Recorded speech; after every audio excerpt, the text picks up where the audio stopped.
BNP মহাসচিব মির্জা ফখরুল ইসলাম আলমগীর বলেছেন, যারা মুক্তিযোদ্ধাদের হত্যা করেছে, দেশের স্বাধীনতাকে অস্বীকার করেছে, তাদের ক্ষমা করার কোনো কারণ নেই।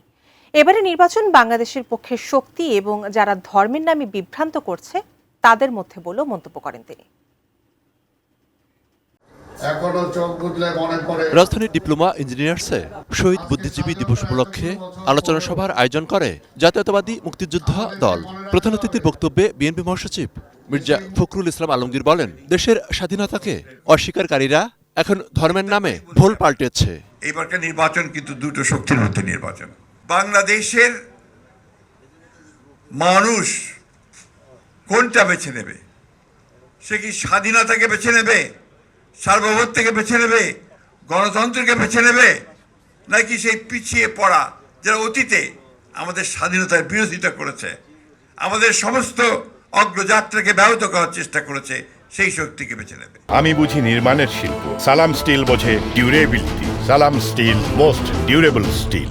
এই শক্তি আজকে আবার মানুষকে বিভ্রান্ত করছে সেই ধর্মের নামেই। 1971 সালেও কিন্তু সেই ধর্মের নামেই বিভ্রান্ত করতে চেয়েছিল।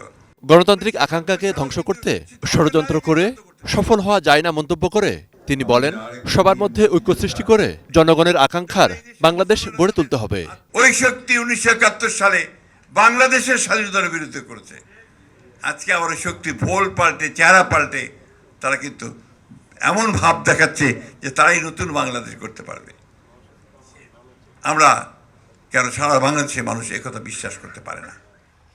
যে আমার জন্মকে অস্বীকার করেছে, যে আমার স্বাধীনতাকে অস্বীকার করেছে, তাকে বিশ্বাস করার কোনো কারণ থাকতে বলে আমি অন্তত মনে করি না। যারা আমার যুদ্ধের সঙ্গে জড়িত ছিল, এদেরকে ক্ষমা করার কোনো কারণ থাকতে পারে না, কারণ তারা সেদিন আমাদের সর্বশ্রেষ্ঠ সন্তানদেরকে হত্যা করেছিল।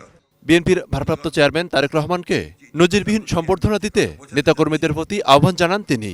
তাকে এমন এক সম্বর্ধনা জানাই যেটা অতীতে কখনো কোনো নেতা বাংলাদেশে পায়নি। মনিরুল ইসলাম মিন্টু, 18 নিউজ, ঢাকা।